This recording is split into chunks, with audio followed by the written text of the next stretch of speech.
Hi everyone, it is December 11th and I'm Amy here along with James, and this is our first beer debate where we have a legit mic and we're recording it together. So this is very exciting. A little context to this beer debate, even though it's not even a debate anymore. Whatever. A little context to this beer debate. Yes. Well, we just finished watching Elf in bed, under the blankets. Where are we currently right now? In our bed still. Cool. In Osaka. Yep. Where's Osaka? In Japan. Yeah. So look. This is huge. Okay. And along with watching Elf, we ate homemade oatmeal raisin cookies that we made earlier today. You're going that deep. Oh, yeah. That was beautiful. Yes. The bomb. That was amazing. Why were we eating those cookies? Because we're amazing. We deserve it. Because we made them earlier today. And why have we not been eating those cookies for the past month and a half? Because the oven was filthy. Not because of us. No. Just prior to when we arrived here, the oven it did not get any TLC. And so yesterday, James gave it some goddamn TLC. What drives me crazy is why did it take us a month and a half? Because not only do we have amazing cookies afterwards, tonight, what I've been looking forward to since 7 a.m. this morning. Yes.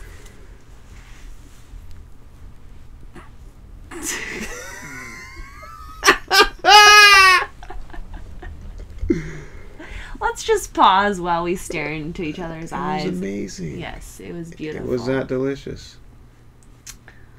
The perfect cookie. And the perfect... Fish. Saba. See, that's what's so beautiful about you. You can totally roll with sounds. You've done such a good job at copying me when you didn't know what I was going to say, that you can roll with sounds so well. Like you said fish there, not knowing that the topic was fish. But the topic isn't fish. No, the topic is beer. We bought this at a fancy store in Umeda. Yeah, this beer, right? Yes. This beer, it's still wrapped in its paper bag. I guess the paper bag culture still exists here, as it is everywhere else in the world. Yeah. And so we got to get it out of its paper bag. Yeah, bought it at Seijo Ishii. It's been chilling in the paper bag for a month now. Who knows how long? Yes. It's a beer that I've been trying to drink forever. Called La Chouffe. The picture of this beer will be on the entire stream of this conversation. Yes, it looks like a cute old elf man wearing a red sock, carrying a rather interesting piece of vegetation. Yeah, I'm assuming maybe a piece of corn. A corn, maybe? This is a corn beer? I doubt that, but... We're so ignorant. Okay. Well, and then below the label, below the name, it says it's a blonde beer. Yes. This is one of those Arden's blonde beer. It's one of those strong blonde beers. Yes. Blonde beers like Whole Gardens are not strong. They're kind of typically, hey, this is a blonde beer, but it can go good with pineapple. While this La Chouffe yes, is a strong beer that does not go good with pineapple. It goes good with nothing by itself. Yep. It's not a pork chop in a bottle like those other strong. Not quite.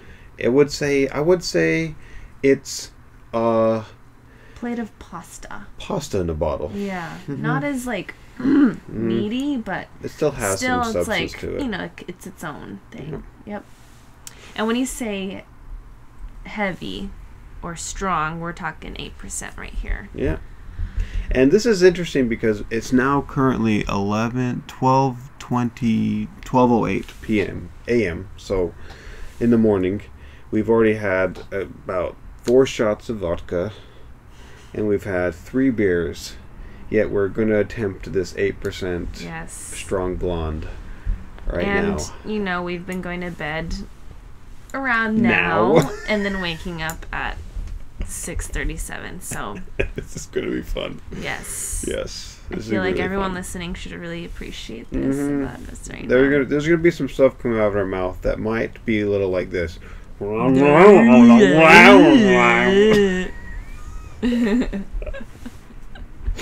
But hopefully that will be understandable by the sober public. Yes. Sober public. So while James is opening up, I would like to add that it's from Belgium. Belgian blonde, and so typical to this what do you call it? Region? No, typical to this the region aside, what we do is we drink the beer. No, before we drink the beer, we decide. We smell it, we test it. Right. Let's explain the rules again. Yes. So go ahead. We open the beer, we smell it, we taste it, and then we decide from the characteristics of the beer and all sensual aspects of it, we decide on a topic that we want to debate. We decide on one together. So debate kind of is misleading, so I think we should try to change it, because I don't want to debate anymore. Okay. I want us to just come to democratically come to a decision on a topic. Okay. And then we just talk about that topic. Okay, yeah, I like that. Let's try this. Yeah. So no longer debate, just decision. Yes. Discussion about a topic that we both agree upon. We add to the topic, we add to the body of knowledge from our experience with this beer what we should explore. Yeah. Okay, so let's begin the opening process. Okay. And then we pour it into this conveniently placed jockey. When in Rome. And at any moment we can speak whatever language we want. Okay? Okay. We're not forced to speak whatever language we think we should. Any language we want. This is an open language forum. So far I can say that it looks a little cloudy. We should have some light here, right? Yeah. Let's have some light going on. So far I'm impressed. Wow, the head. I would say it's like an inch tall.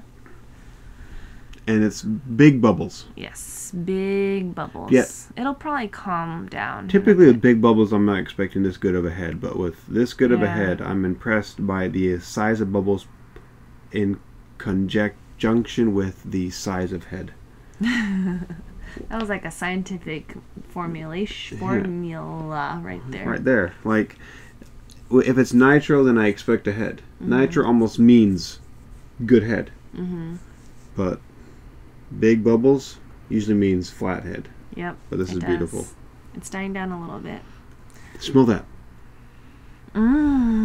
Smells florally. Wow, citrusy, incredibly tiny, florally. Yeah, for a strong blonde? Stinky. Yeah.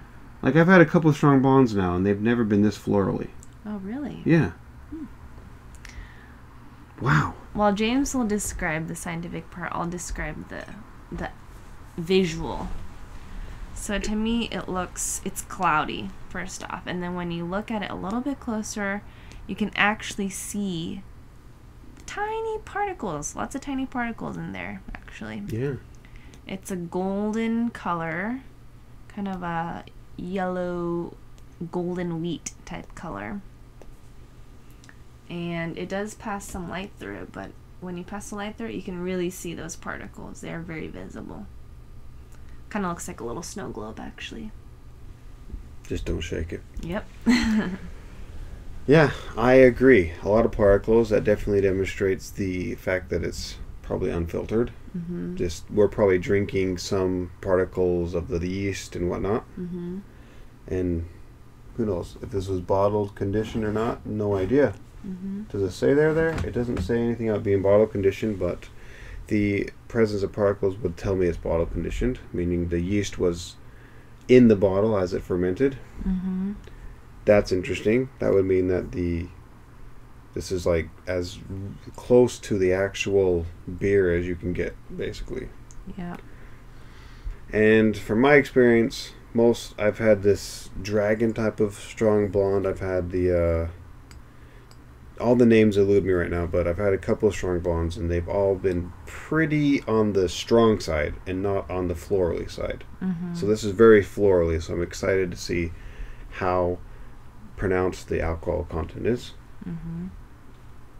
And so from here we're supposed to gather our thoughts about the initial premise, the central premise, and then develop a topic. But we haven't tasted it yet, so you do the honors, babe. Well, and we're describing it as well, right? Yep. Our first reaction.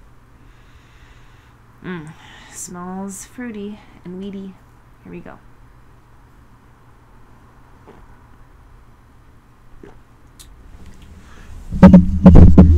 Take one more sip of that. Closer.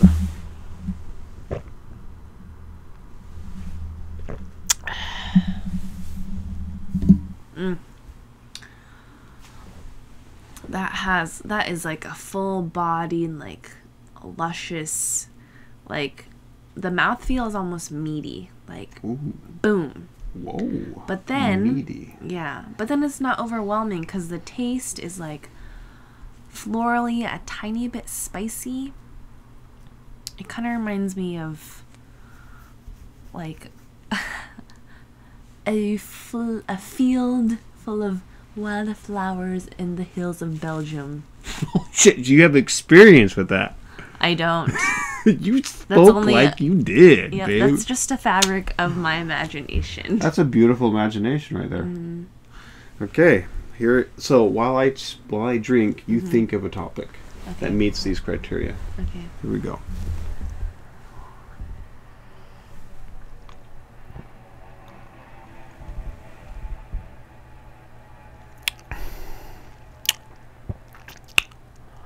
My God, there is zero presence of alcohol in this.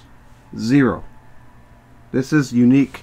Of course, I must admit, this is 8%. Mm-hmm. All other strong blondes I've had, 10, 11%. Wow. We're talking wine territory here. So, a 3% difference, I gotta admit, that might allow for this type of beer to more freedom to explore different flavors, different textures, whatnot, because once you get to in the alcohol ABV territory, you're gonna have you have less freedom to explore, because you have to you got to keep that alcohol tang under control, right? But still, at 8%, beautiful.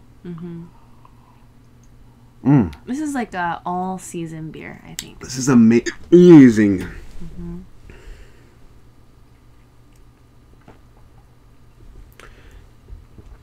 This is why this is amazing. You have the... Oh my God. You have the luxury of a strong, but the accessibility of a whole garden of just any beer. Yeah. It's accessible because you can't taste the alcohol. This is taste-wise. Accessibility, price-wise, no, this is expensive. This was what? This is like $7 for a pint? I don't know, not even a pint. Yeah, like I think $5. $5 for 300 milliliters. A good deal on it. Yeah, I think 300. Yeah, 330 milliliters for $5. So it's kind of spendy. Yep. But it's accessible in flavor and taste, right? Yeah.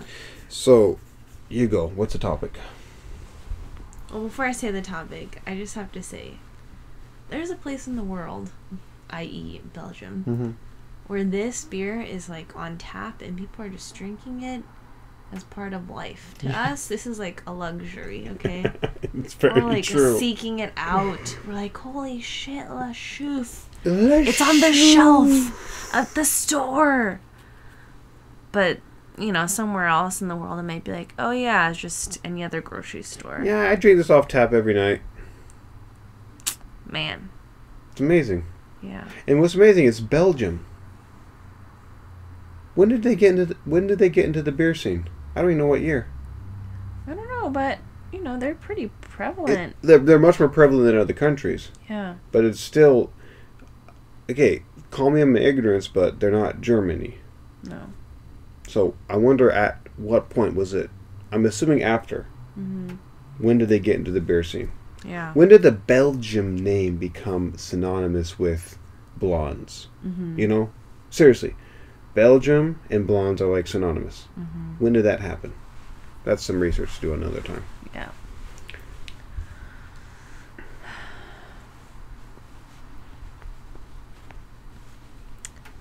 Okay, so the characteristic of this beer that I like to point out is that upon looking at it, you might have thought something else. Like you identified with it based off of past experience, right?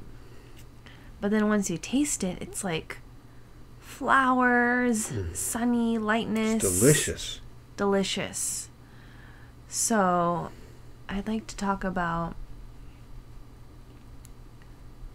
what types of experiences have I had that where going into it you think that it's something, but then upon actually living it, your expectations have been shattered, but pleasantly, in a positive way. Okay. This is the angle I'm going with. Mm-hmm. I'm going with accessibility. Okay. It's a strong ale. Mm-hmm. That's immediately going to be a little daunting by someone who isn't familiar with beer. Mm-hmm. No, I can't go with accessibility because accessibility means they have experience with beer. So I can still go with accessibility, that I would define it differently. Okay. I'm going to go with accessibility because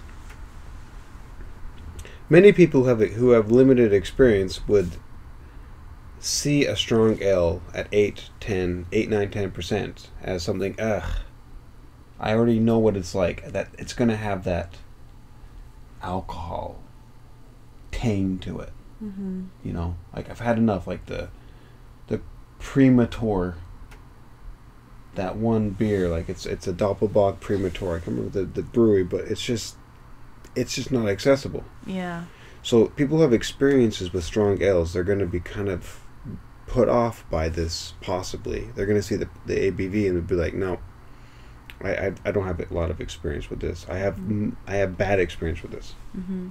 And to offset that, La Chouffe has put a cute little elf with a red hat on its head. Yeah. Be like, try me, I'm different. Exactly. They're hiding the high alcohol content with this elf, but then with the flavor. Yeah. You can't even taste it. Yes. And it's not like a malty. They're overcompensating with malt. Mm-hmm. It's just they're not even overcompensating. They're adding this floral puff to it. Mm-hmm. This dandelion poof of flavor. Yeah. That just makes you forget that there's 8% here. So, accessibility, meaning you come into it with your expectations. Yes. You come into this world expecting something, yet you're introduced to something completely different. Mm-hmm. So my topic is going to be ditch the expectations. This beer will teach you to ditch the expectations. Just come into the context with 100% open mind to just absorb everything. Absorb the alcohol, absorb the flavor, absorb the negative, absorb the positive. Mm-hmm.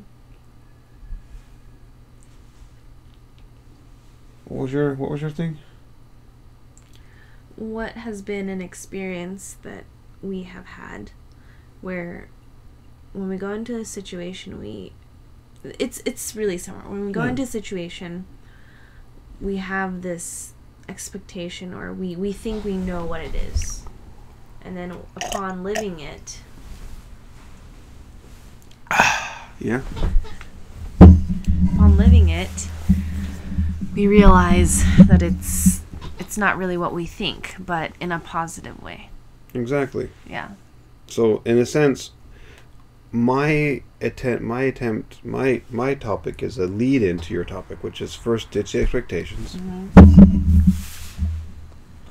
And then once you can just have an open mind, you'll fully enjoy the context. Yes.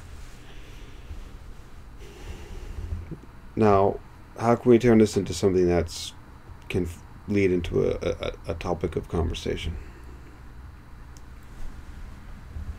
See, that's why the debate part worked, because debate almost just leads into a conversation because we're trying to defend ourselves. Yeah. Right now, we kind of just agreed. And then once you agree, you kind of just stand there to stand still, like, hey, yeah. Yeah, that's all fun. That's and fun and good. That's good. Like, there's nowhere to go from an agreement. You just... Well, yeah. So mine was, what has been our experience? Your personal experience, you know. I want to open up the floor to talk about. Just expand on the topic with things that you Okay, realize. so I'm gonna introduce an experience where I walked in with zero expectations. Because of that, I was able to enjoy this experience.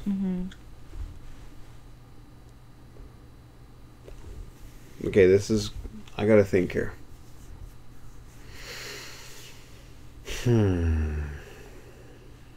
Well, earlier you were talking about your Japan experience. Does that have to do it? Is that relatable to this?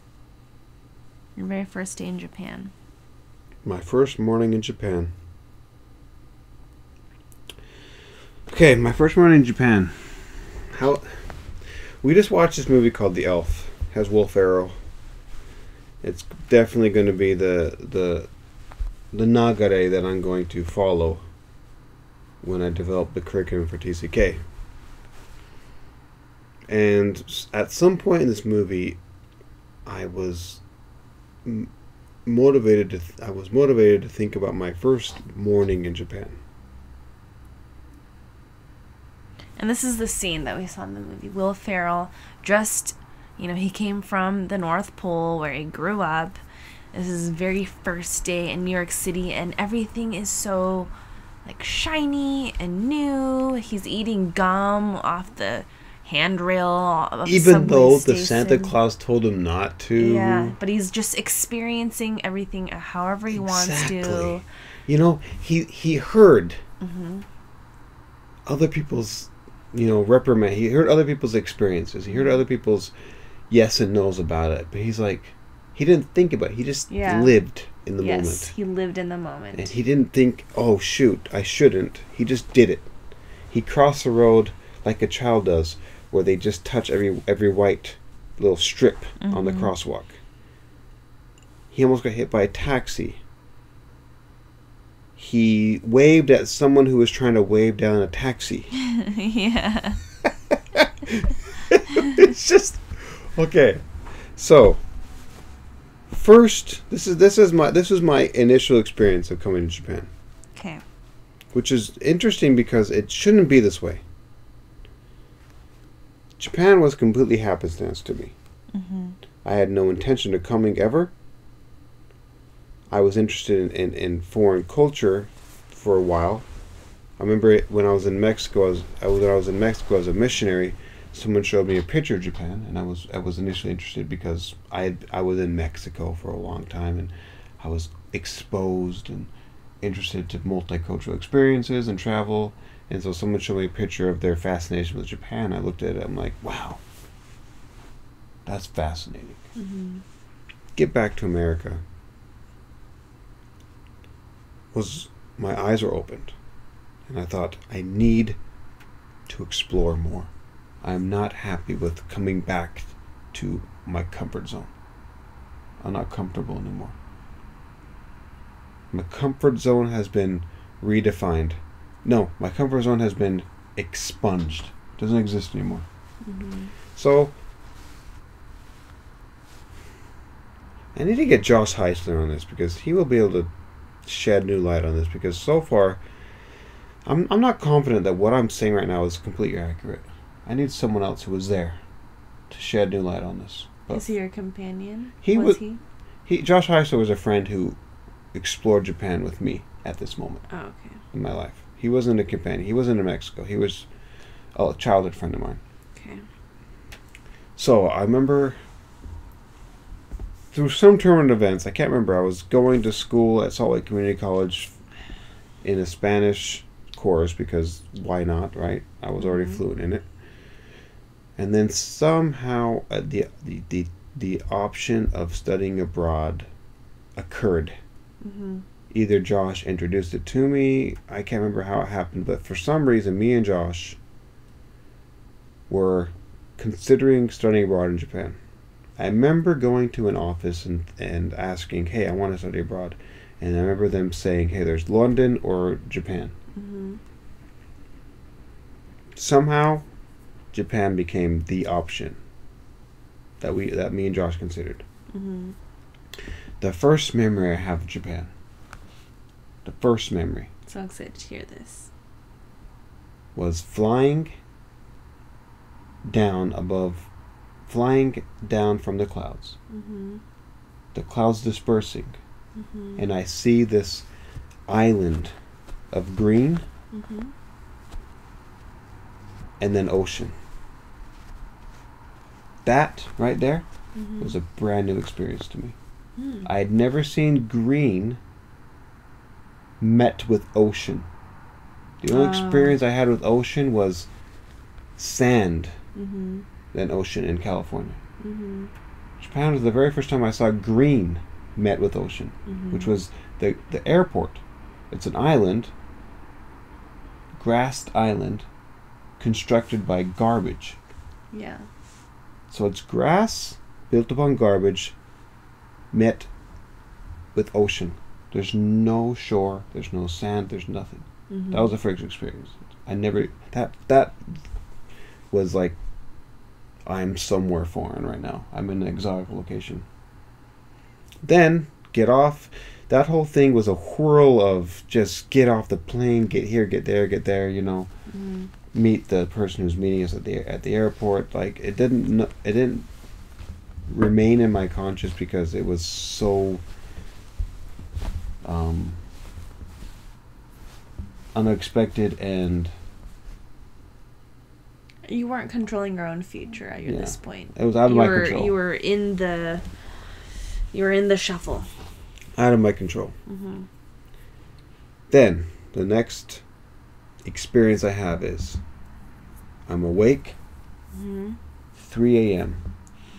Jet lag sets in. Wide awake. 3 a.m. I get up and everyone, I came with 15 people, everyone's awake at 3 a.m.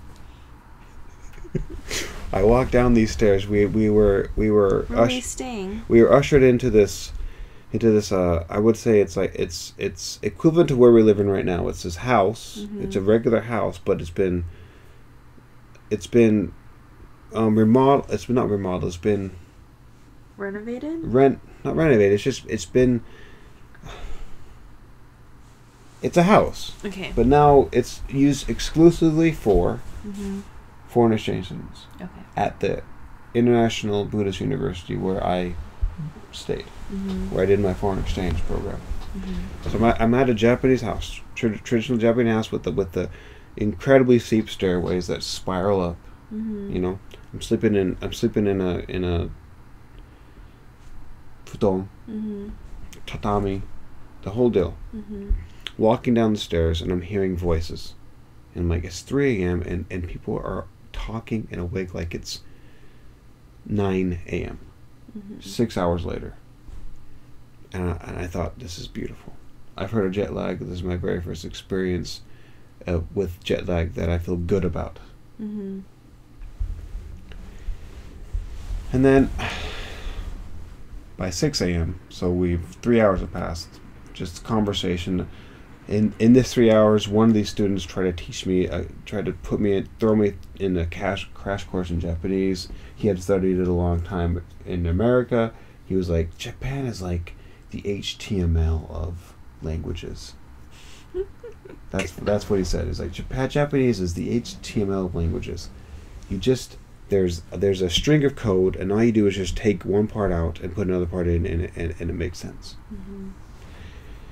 Didn't make any sense to me at that moment. I kind of relate to it now, but right now, at that moment, I was like, yeah, all I wanted to do was get out. Mm-hmm. And get out into the world. So I did. Mm-hmm. As soon as the light shone into the windows, Mm-hmm. I was out.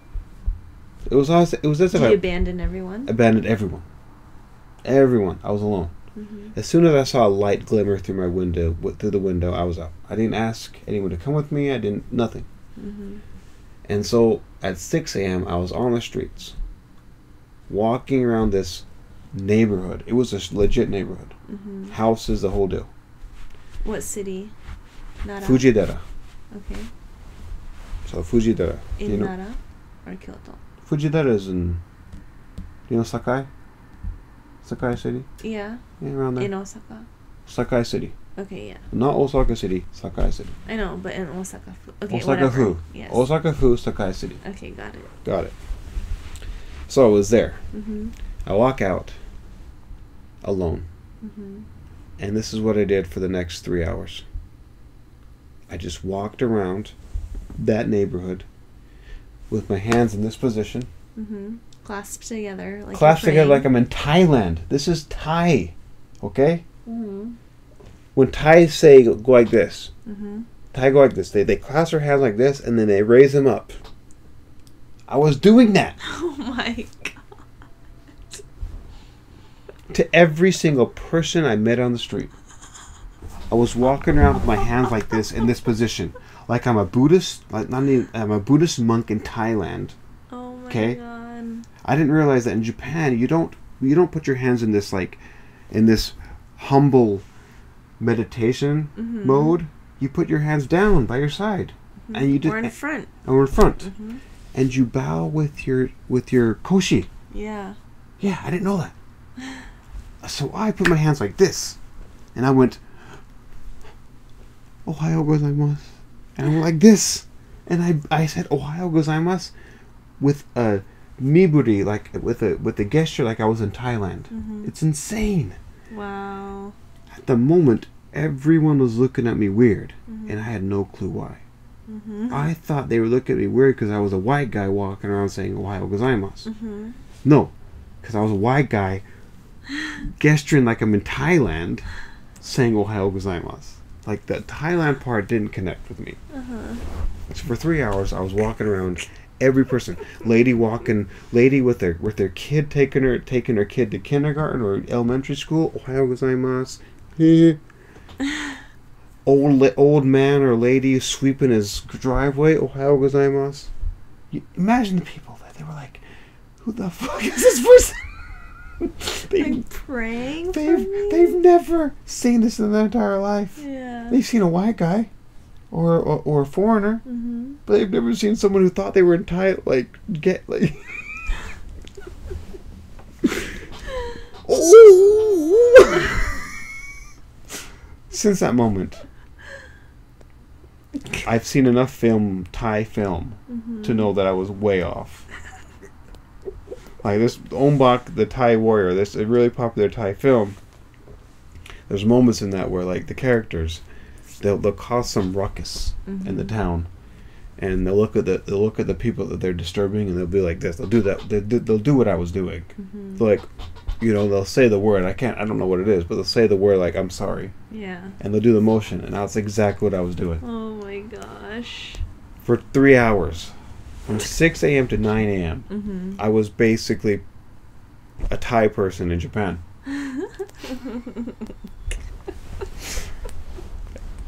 And then I go home thinking everything's normal. Mm-hmm. I treated that entire experience, I treated that entire cultural difference as just, I don't know what I'm doing. But I was so happy to be there, I didn't care. Yeah. Nowadays, if I did that, I would clearly be a little bit more self-conscious. Like, Yeah. Nowadays, when I judge my experience, I'm like, I can see that I'm a bit more self-conscious because I know what I'm supposed to be doing. Mm-hmm. I'm aware that I shouldn't do this Mm-hmm. Thai greeting. I'm aware that there's certain things that I should be doing. Mm-hmm. Yet I'm aware that I'm not, like, I have my own idea of what I should be doing. My relationship with Japan is much more, what's the word? Soured. Because I have more experience. I know what I should be doing. Yet I'm still coming to terms with who I want to be, who I am. Mm-hmm. When then, I had no idea. Yeah. So basically, going back to the topic, though, I'm just trying to tie it back. Yeah. You entered this experience with no expectations at all. Zero. And you didn't even know the expectations Yep. of the society. Yep. So you're able to go in just fresh, Yep. just enjoying yourself 100%. But then, as you described, as you have gotten to know the culture and the place 7 more years and more, later. yeah, you realize there are expectations in Mm-hmm. society. And because you know these expectations, sometimes you might feel self-conscious more than you would before. And you can relate to that, right? Mm-hmm. Yep. Yep. And so when I see this movie, The Elf, and I see this guy just completely ignorantly happy with everything. Mm-hmm. Just looking at this most simple thing that people what do you call it? Brush over. They're desensitized to the point where they don't even see it anymore, like a taxi. Yeah. Or an escalator. I wish and I want to be in that ignorant state, even if it's just on purpose. Mm-hmm. I want to approach a situation where I am familiar with, but just pretend that I'm completely ignorant to it. And as long as you're positive about it, Mm-hmm. people will let you do it. As long as you're positive. Yeah. They'll let you just be this ignorantly positive kid in a 31-year-old body. They'll just be like, he's a foreigner, whatever. Yeah. You can get away with so much as long as you're positive. Mm-hmm. And this Elf movie really showed that to me. Yeah. So I want to embrace that moment of my life again now. With 7+ years of experience in this country, I want to embrace that ignorance again.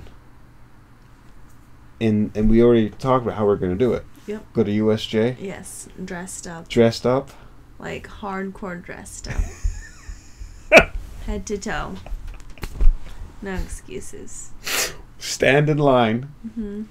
And then wait until our friend Junior, dressed up as Santa Claus, tells us to come in, and we're going to sit on his lap. Yeah. And be like, Santa! We're not even going to tell him that we're coming. No, we're not. We're going to show up to surprise him. And then while we're waiting in line, we're going to be eating candy and popcorn. We're going to be like, oh man, I'm so excited to see Santa. And we're going to pretend we don't know that he's Junior. Yeah. We don't know him. He's Santa Claus. Mm-hmm. And we're going to play that role. Mm-hmm. And he's going to play it back. Yeah. Because he's an actor. Mm-hmm. This is going to be beautiful. Yeah, I'm so excited. Oh, he's going to love it. Mm-hmm. I look on Facebook, and Tomo, Mm-hmm. he's always saying, ikitai na, ai ni ikitai na, to Junior. Mm-hmm. He's like, oh, Junior ga seikaku USJ no Santa Claus no yaku shiteiru no ni, ai ni ikitai na. Itsumo yutteru yo. Mm-hmm. I want to do it though. Yeah. 100%. Because we can. Mm-hmm. We have no jobs. We have no responsibilities holding us back. Mm-hmm. Do it. Yep. Who knows? Maybe in this time next year, who knows where we'll be. Maybe I'll be pregnant or something. I hope you're pregnant tomorrow. That's a whole nother topic for Yes, another beer. It is. I hope you're pregnant tomorrow. I hope you're pregnant right now. I hope that test you just took is a lie.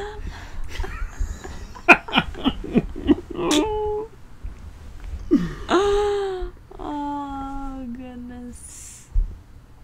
Ugh, my God. Yep, expectations. Just throw them out the window sometimes. Sometimes. Obviously, there's no one size fits all philosophy of life. Mm-hmm. Just there's a plethora of diversity with philosophies, and it's about knowing which one to adapt at what moment. And right now, and expectations. There's a time and place for it. Yeah. I strongly believe that, and I have realized that a lot with, being with you. And I've also most recently experienced it on a large scale with coming here. You know, I came here. Mine's a bit more serious. Bring it on. But I came here having these expectations for myself of how I was gonna be. I had expectations of what my experience is gonna be like. You know. Sorry to interrupt your seriousness with my burp. Continue. We need to add a little humor in here anyway. And I felt justified to have all those expectations just because I've had a lot of experiences with Japan. I've visited almost every year of my entire life. You know, I lived here for 3 years when I was younger. So, like I said, I just had these expectations. And then when I came here, I realized, wow, you know, there are certain things that I have no clue about. I feel so lost. I feel uncomfortable. And then I realized I haven't grown up here. Of course I'm not going to know all these things. And so I really had to redefine my expectations. And I think in the large picture, this has been it has been a positive thing. But, you know, during the realization process, it's kind of difficult to break down those expectations.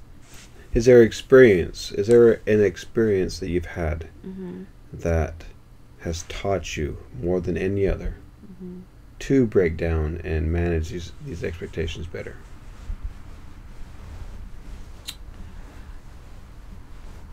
Recently, okay. One I can think of just off the top of my head is when we went to a calligraphy store, and I was about to take a picture of this. There was a wall of all these jars of beautiful paint. It was like a rainbow, and I was just and they're in these glass containers, and it looked like, you know, special potions and things like that. I was just so fascinated, and just my initial instinct was to take a picture of this, and so I whipped out my phone, and then the shopkeeper, okay, backtrack. I whipped out my phone, take a picture. I felt someone hit me on my shoulder, and kind of hard too. And then I looked up, and it was the shopkeeper, and he looked very angry, and so I put the pieces together. I was like, 写真ダメですか? すみません. And he didn't say anything and just walked away. And so I was just dumbfounded. I had never been hit by a stranger. I just thought this was wrong. My parents never hit me to discipline me. I felt so uncomfortable and upset and almost violated. And so James and I left the store immediately, but... Wait. Let's add a little bit more context to that. Okay, so James he's looking at these brushes. Okay, so we went there specifically to buy brushes that would fit my needs of cleaning my computer system. Yes. Cleaning all the different parts of my computer. Yes. So we went in there, and I went straight to what I thought fit my needs. Yeah. And I was absorbed in that 100%. I'm like, okay, is the bristle strong enough? Is it supple enough? Yeah, he's like stroking his hand. I can't buy a bristle that's too strong. It'll might scratch the fan on my video card. Oh no! Oh no! Dare that happen? Scratch my fan of my computer. My computer is number one in this moment. Yes. So in my mind is my computer.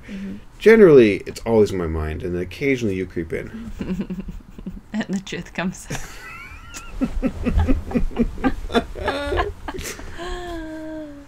Then, okay. My eyes are zoned in on these bristles and on the variety of brushes. I feel this texture on my shoulder. That's not air. Usually it's air. It's so light and then subtle. Suddenly there's this strong texture on my shoulder. I look and I see Amy, who's the person who was just talking. And I look, I'm like, Amy, I don't remember what I said, but you had this face, this expression that I've never seen before. Yeah. It was really, it shook me out of my reality. It took me out of my head. It took me out of my computer. It took me out of everything. And I looked at you and I said, something okay? And you're like, this is what you said. I'm going to go. Yeah. I said, I'm going to be waiting outside. Yeah, I'm going to be waiting outside. And I'm like, this is not right. Yeah. I remember you just laughing at me, actually. Yeah. You're like, babe. It was almost like, why are you so serious? What's going on? But laughing. Normally you don't just wait outside. You've never waited outside in any place you've ever been to. Mm-hmm. You've just enjoyed wherever you were. Yep. And so instantly I knew this was off. And when things are kind of off, I react with a satirical conduct, which is laughing. Mm-hmm. But I know that something's actually serious awry. And without even trying to get out of it, you said, the shopkeeper hit me.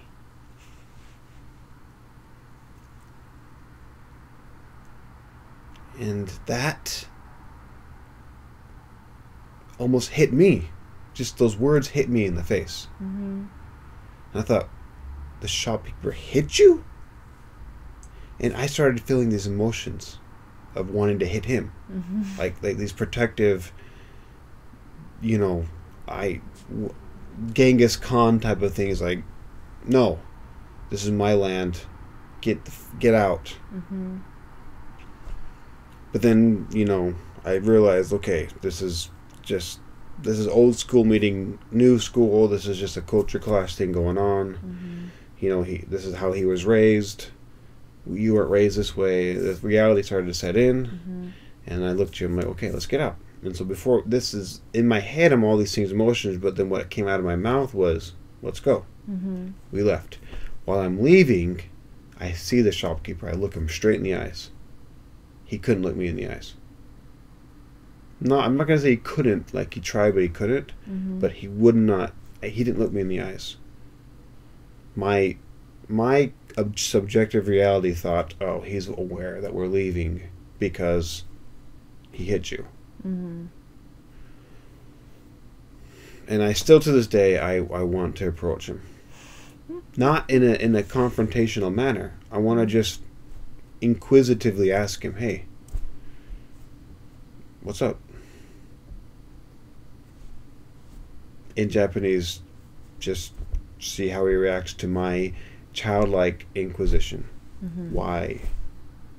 What were you thinking? Yeah. I want to understand better Japanese culture. Mm-hmm. What was going on in your head? Yeah. What was the meaning behind you hating this woman? Mm-hmm. It was an incredible experience. And then what happened afterwards? Well, and we left, and I honestly just wanted to cry. Like, I felt my eyes welling up. I just felt so overwhelmed with all kinds of different emotions, like angry because this stranger hit me in his own store, like I could have been a prospective customer, and then confused because I felt like I didn't deserve it, just everything. And then James and I were discussing a ton, just trying to put reason to this, just trying to understand what happened. And I think the conclusion we came to was that he, like you already mentioned, he had a different upbringing, and maybe this was his way of that he learned discipline. Maybe he was disciplined the same way. Yeah. Maybe he has a similar experience. He walked into a store, he saw something he liked, he approached it in the incorrect way, and the shopkeeper just smacked him upside the head. Yep. It could have been like much more violently too. Who knows? Yeah. And so after I guess reasoning with the fact that he had a different upbringing than me, then I was able to grasp the situation a bit more. But and since then I've talked to my dad, who, Exactly. you know, What's your dad say? he grew up in Japan, so he said, you know, don't mind it. There's some people out there that are just weird and socially incompetent. You know, he's probably never left his shop.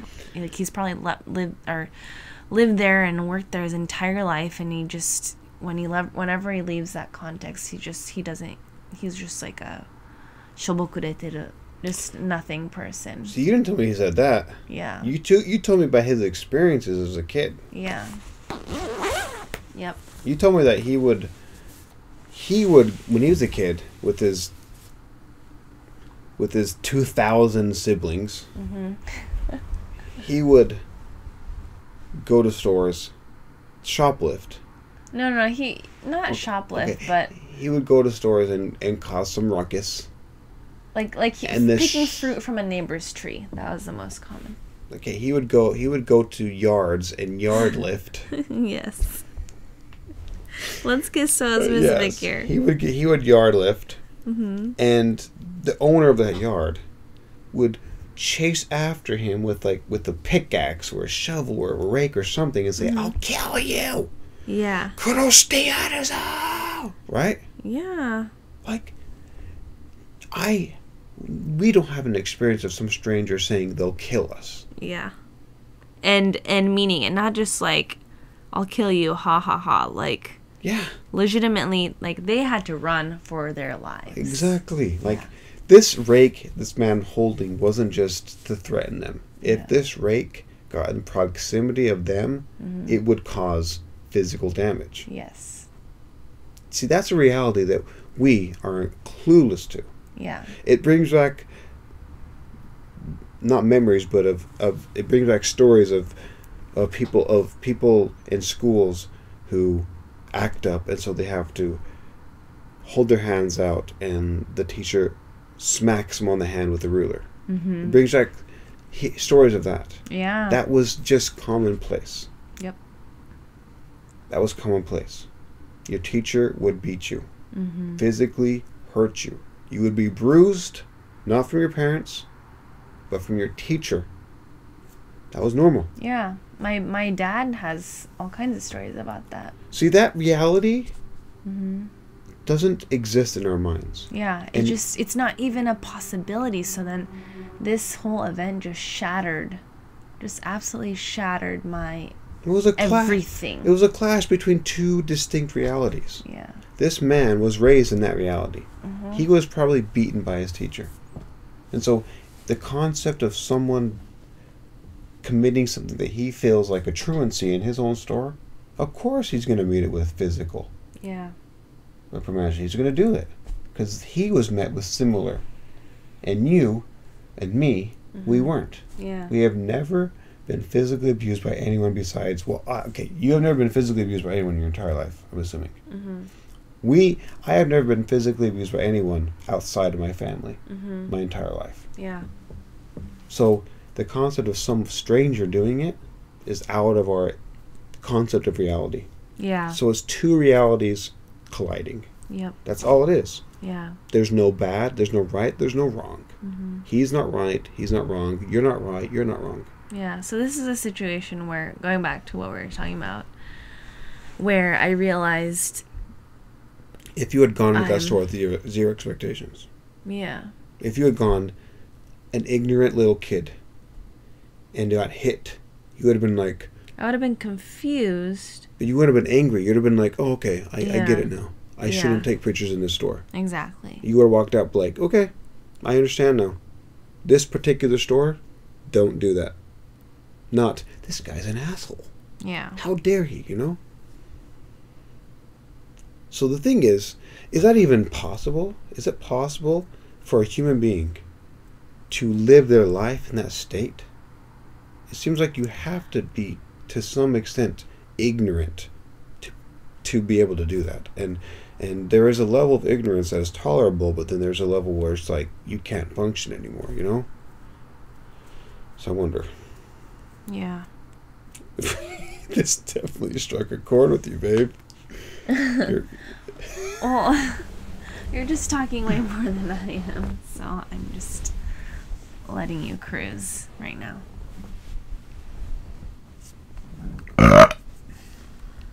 That I tasted fish in there. Continue. Oh, gross. It was delicious fish.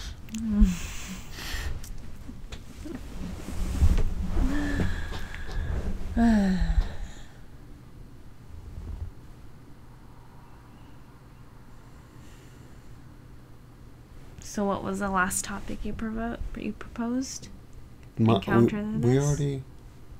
Mine was coming with no expectations. Okay, yeah. So let me ask you a question. Okay. Yay, a chance for me to speak. With this new knowledge... Mm-hmm.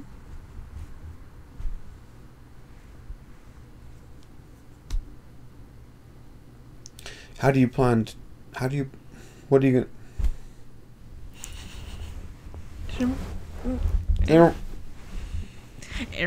Remix.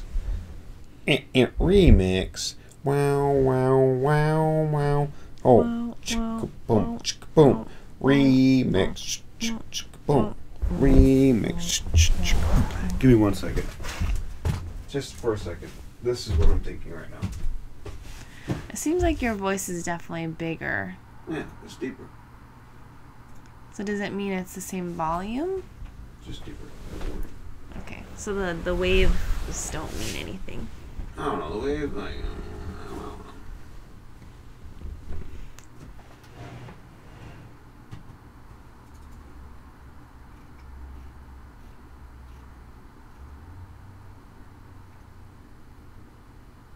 Okay. Where is he? Come on.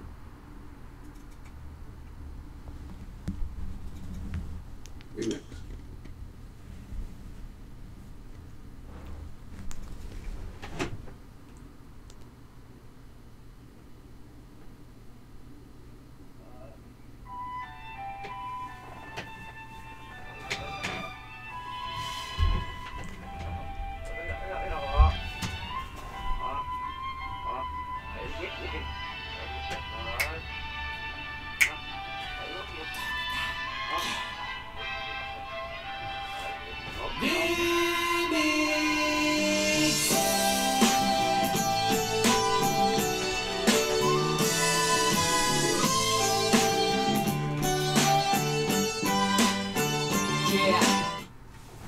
Okay, remix. Okay.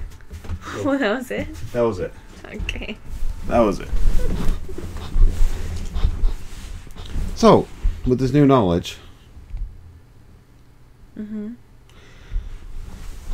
how do you think it'll change the way you approach new situations? Because currently, okay, this from what I understand, currently, you're still experiencing some culture shock. Yeah. So what was your question from this new experience? From this new knowledge of what culture shock is. You've been exploring it, you've been researching it, you've been understanding it better. What's up? What kind of question is that?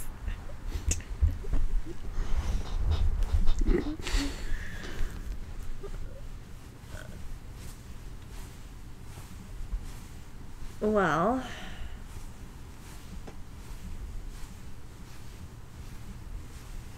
let's just pretend that the now Amy entered this art store, this art supply store. The same thing happens. Okay. But now it's the current Amy. How would she react? I think my initial reaction would be the same, right? I feel emotional. I feel the gut reaction, right? Just because my own reality for 27 years has been, you just don't hit people, especially women. But I think following it, like, I would immediately be able to reach to that part of my brain where it says, this is just another culture and you're just not part of it. or you are part of it, but this person just had a different upbringing than you. Mm-hmm. And I think I would find complete solace in that. Just be like, feel the emotion, 5 seconds later, be like, yep, I guess this is it. And then just move on. That's cool. So it's like this experience just added a new perspective. Yeah, definitely. And I, you know, you and I have talked a lot about how James keeps on saying, Amy, you're not Japanese. And because previous to coming here, I thought I was Japanese in more ways than I thought I was. But I think just removing myself even more from what I thought I was, like changing my expectations, that helps in these types of situations. Yeah. You're like, yeah, I'm not part of, they grew up in a completely different environment, different era, just their environment was completely different than mine. And even if it's someone my same age, grew up in the same areas, I think I can apply that as well. Just my family is totally unique to me and how they raised me, and so I really like that. I'm not gonna feel bad or feel guilty about having initial reactions, because that's just me. But then I think the important part is how you deal with the next part, which is the analysis, or how you deal with that emotion. So, Amy, you're not Japanese. What are you? I'm still figuring it out. But I feel like I'm Amy. I'm a unique person who that identifies with parts of Japanese culture and parts of American culture. So are you American? Yes. Are you Japanese? Yes. So you're both? Yeah. In different ways, I'm both. So even though no geographical location will accept that, Mm-hmm. you do? Yeah. Beautiful. Because I can proudly say I identify with aspects of both culture, and so therefore I want to say, yes, I'm Japanese and I'm an American. And that's the key word. Mm-hmm. You're both. Yep. So I like that, because basically it's the positive way of looking at the same thing, which is you're neither, nor, you're either, or. You're everything. Yeah. You're whatever you want to be. You're whatever you relate to. Yes, exactly. Like, so you I could even be like Japanese and American and Mexican. Persian. Yeah, Persian, Korean. Mm-hmm. Whatever country you relate to, whatever Mm-hmm. aspect of that country or culture you relate to, Mm-hmm. that's part of you, as much as the person who was raised in that. Mm-hmm. So if you are a spicy food eating fanatic, Mm-hmm. and the type of spice that you enjoy, and you have experience to confirm this, is typical to Mexico, Mm-hmm. then you're Mexican. Yeah. Exactly. I like that a lot. Even if you've never even been to Mexico.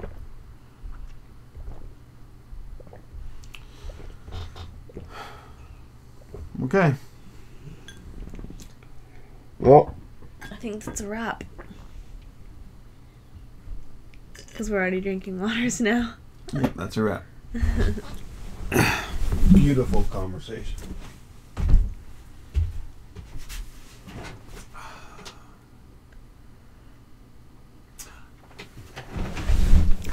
I love you, babe. I like to mention that while I was playing that song, Amy was like crazy self-conscious. It's okay. She was like, Hey James, turn that volume down. Because our neighbors are going to hear that. Even though they sleep with headphones on and they can't hear anything, they're going to hear that. So please, James, please, for the love of God, don't disturb anyone around us. I like to point out that's the Japanese side of Amy. And it's the American side of me to not give a shit.